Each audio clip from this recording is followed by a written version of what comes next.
आपके अपने YouTube channel rock study class दोस्तों आपका स्वागत है। तो जैसा कि दोस्तों आपका आज कक्षा 12वीं का रसायन शास्त्र का पेपर था, ओके। लगातार हम क्या 2 से 3 दिन लगातार तो इसकी तैयारी की है, ओके। और आई होप दोस्तों आपका पेपर बहुत अच्छा गया होगा, ओके। बहुत ही आसान पेपर आया था, ज्यादा कठिन नहीं था। अगर आपने थोड़ा भी सीरियस से पढ़ाई की है तो आपको बन जाएगा, ओके। देख लेते हैं। तो ये मेरे पास कौन सा सेट है, मेरे पास सेट ए है, ओके। आपको कोई भी सेट हो सकता है, बस कोई सेट में आपके दूसरा होता है तो ऊपर नीचे क्वेश्चन होंगे, ओके। देख लेते हैं। जैसे हम आप इससे सॉल्व करेंगे, मोलरता पूछी गई थी। मोलरता का बस मैं आपको बताया था, अंक प्रश्न समझाई दिए थे मैं अंक वाली वीडियो में, ओके। बस मान रखेंगे, सॉल्व करेंगे, आपका इसका राइट आंसर आएगा 0.5 okay mole, okay. Next self स्थान की इकाई तो सेंटीमीटर इनवर्स, ये भी मैंने आपको ऑब्जेक्ट में बढ़ाया था, ओके। देखिए ये वाला आ गया है। देखिए इसमें पूछा जाएगा कौन सी समयावधि है, आयनन समयावधि है। वीडियो खोलकर देखिए एज इट इज आपको यही वाला मिलेगा, ओके। नेक्स्ट है आपका, इसको आपको देख लीजिएगा। इसको भी मैंने अभी सॉल्व नहीं किया तो इसको आपको कमेंट बॉक्स में आप सेम बता दीजिए, कमेंट बॉक्स में आप सेम बता दीजिएगा, फिर मैं आपको सॉल्व करके कमेंट बॉक्स में से बता दूंगा।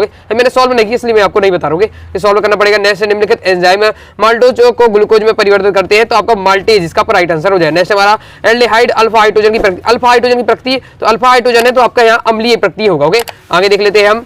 अगर ये जो आंसर बता रहा हूँ ये आपने लगाया तो बिल्कुल आपके सही माने जाएंगे, ओके। आगे देख लेते हैं हम। अब देख लेते हैं रेगिस्तान की पूर्ति करना है। पहला हमारा है किसी गैस की द्रव्य विलेयता डेड के नियम पर आधार, हेनरी के नियम पर आधार है तो हेनरी आपको लिखना है हेनरी, ओके। क्योंकि गैस और द्रव्य विलेयता के किससे संबंध है, हेनरी का नियम। हेनरी का नियम मैंने आपको पढ़ाया था, सिखाया भी था, बताया भी था कि किस प्रकार से जो कोका कोला में जो आपको CO2 मिलाई जाती है तो किसके नियम के अनुसार, हेनरी के नियम के अनुसार, समझाया था जब, ओके। तो बन ही गया होगा। नेक्स्ट एक फराडे आवेश में तो कितने कूलाम होते हैं तो इसका राइट आंसर आपका 96,500, 96,500।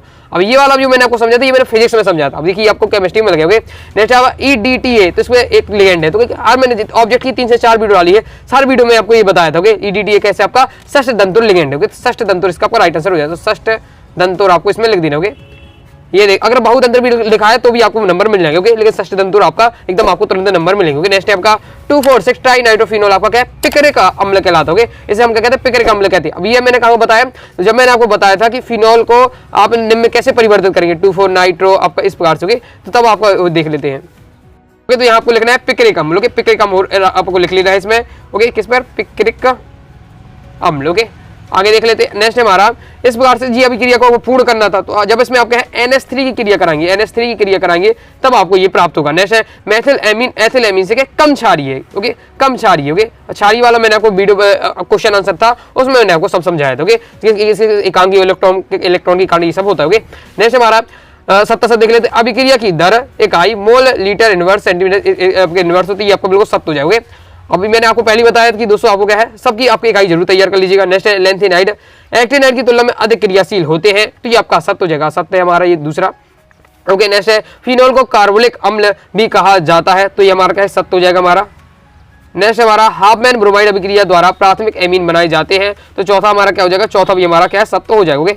ये हमारा 7 हो जाएगा, ओके। अब देखिए हाफमैन ब्रोमाइड अभिक्रिया पड़ी है तुरंत ही आपको इसमें कोई संदेह न होगी तो आपको, ओके। नेक्स्ट हमारा क्रिएटिन आपका क्रिएटिन एक गोलाकार प्रोटीन है तो ये हमारा क्या असत्य हो जाएगा, ये आपका सत्य है। नेक्स्ट हमारा स्टीफेन अभिक्रिया द्वारा कीटोन आपका बनाए जाते हैं तो ये भी आपका सत्य हो जाएगा, ओके। ये भी आपका सत्य, ओके। तो इस प्रकार से आपके 7 हो जाते हैं। अच्छा चलिए आगे देख लेते हैं, ओके। अब देखिए अभिक्रिया से संबंधित आ गया तो अभिक्रिया पड़ी होगी, मैं आपको लगातार बताती रहा, हर वीडियो में समझाता था, ओके। देखिए बी अब इसमें पहले विटामिन B12, ओके। तो ये हो जाएगा आपका कोबाल्ट रहता है, फिर प्रोटीन आपको पता है क्रिएटिन है आपका, आपको विटामिन डी की कमी से रिकेट्स होता है। क्वेश्चन आंसर में समझाया था कि दोस्तों आपका विटामिन जितने भी है सबके संबंधित रोग जरूर याद कर लीजिए कि उसकी कमी से कौन सा रोग होता है, ओके। डाई एंजोनियम लवण इसमें से कौन है तो आपका ये डाई एंजोनियम लवण ये वाला है, ओके। ध्यान से देखिएगा, एक से देखते हैं C6H5N2Cl ये आपका, ओके। और हिंस वर्ग अभिकर्मक आपका ये वाला है, ओके, जिसमें आपका SO2 है, ओके, ये वाला। चलिए आगे देख लेते हैं। आगे दोस्तों हमारे एक बाकी एक शब्द में उत्तर देना है। पहला मोललता की परिभाषा तो आपसे पता ही है, बनी जाइए, मैं बता ही दिया था, सबको याद करके जाइएगा। मोललता, फॉर्मलता, नॉर्मलता, पार्ट्समेंट लियर सबकी तैयार की होगी तो आपकी ये मोललता से आ गया रखा, ओके। जैसे तुल्यांगी चालकता की इकाई, ओके। तुल्यांगी चालकता मैंने आपको क्या है परिभाषा और आपको क्या इकाई पढ़वाई थी, उस परिभाषा तो नहीं है लेकिन इकाई आ गया तो क्या होती है इकाई, तो मैं आपको बता देता हूँ क्या इसकी इकाई आपको लिखनी है। इकाई आपको इसमें लिख देनी है ओम इनवर्स सेंटीमीटर स्क्वायर, फिर आप अगर हिंदी में लिखते ग्राम तुल्यांक, ओके। ग्राम तुल्यांक या इक्विवेलेंट उसमें लगेगा, ग्राम इक्विवेलेंट लिखेंगे। अगर आप क्या इंग्लिश में लिखते हैं तो तुल्यांक इसमें आपका कौन सी लग जाएगा, घात अब इनवर्स होगा, ओके। ये होगा ओम इनवर्स सेंटीमीटर स्क्वायर ग्राम तुल्यांक इनवर्स, ओके। नेक्स्ट हमारा F ब्लॉक के तत्वों का समान इलेक्ट्रॉनिक विन्यास आपको लिखना है तो इस प्रकार से हो जाता है जैसे N-2 आपका F में आपके क्या है F के जो होते हैं 1 से 14 तक के होते हैं, N-D में क्या है 0 से 1 तक इलेक्ट्रॉन होते हैं NH2, इस प्रकार से आपको बनी जाएगा। नेक्स्ट है उपसे संयोजक यौगिक का सिद्धांत किसने दिया तो बर्नर ने दिया। नेक्स्ट है फार्मिलिन फार्मेलिन की परिभाषा जब देनी है तो क्या है, फार्मेल्डिहाइड का जो 40% बिलियन होता है उस फार्मेल्डिहाइड को हमें क्या करना है, 40% बिलियन बनाना है, तो वही हमारा कहलाएगा फार्मेलिन कहलाएगा। तो ये हो जाती है परिभाषा। ओके, तो ये कंप्लीट हो जाता है। बाकी अब क्वेश्चन आंसर देख लेते हैं। इसमें आपको विशेष चालकता, प्रतिरोधक की परिभाषा आपसे बनी जाएगी, विशेष चालकता की परिभाषा बताई थी, फिजिक्स में भी बताई थी। ओके, केमिस्ट्री में तो है ही है। ओके, तो ये भी देख लेते हैं कि अभिक्रिया की दर की परिभाषा आ गई, अभिक्रिया की आणविकता की परिभाषा आ गई।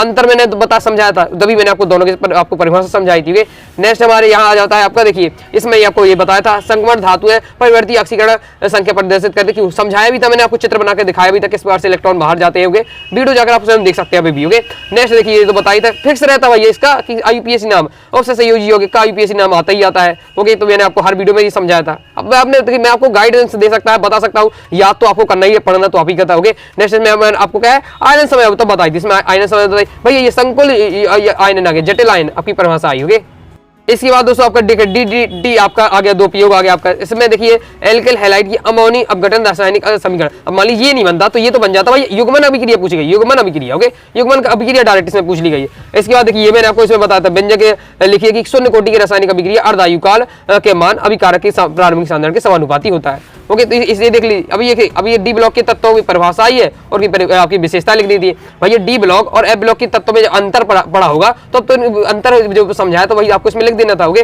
नेक्स्ट देख लेते हैं। इसमें देखिए अब डायरेक्ट आ गया आपका रीमन टीमर या राइमन टीमर अभिक्रिया है और फिनॉल में किया है सोडियम से क्रिया करानी थी।